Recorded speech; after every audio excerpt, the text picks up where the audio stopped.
Hi, I bought the electric chainsaw Portland brand from Harbor Freight for 40 bucks. It comes with a little container of plastic container of bar and chain oil. This cover for the saw chain. There it is, right there. Um, Put oil in this, and it's the trigger switch, and this is the switch that you hold.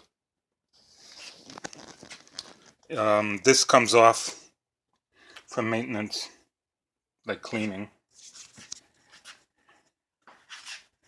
It's 9 amp. My concern is I'm using household, well, some kind of orange 50-foot extension cord. I think it's 14 gauge. So it's not allowing all the amps to go into the the chainsaw. One other thing is that the first thing it said is soak the chainsaw in bar and chain oil, and I had already did that.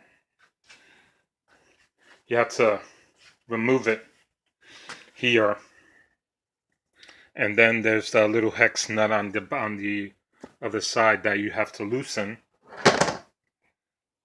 Um, so I put it back together and I started using it. Here's the little fill thing right here.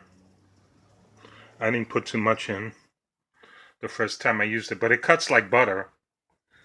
And I'm wondering if I should get a maybe a 12 gauge 25-foot extension cord that I saw at Walmart.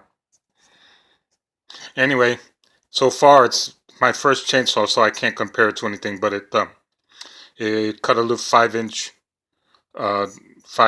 diameter tree branch like butter. Very effective. Signing out.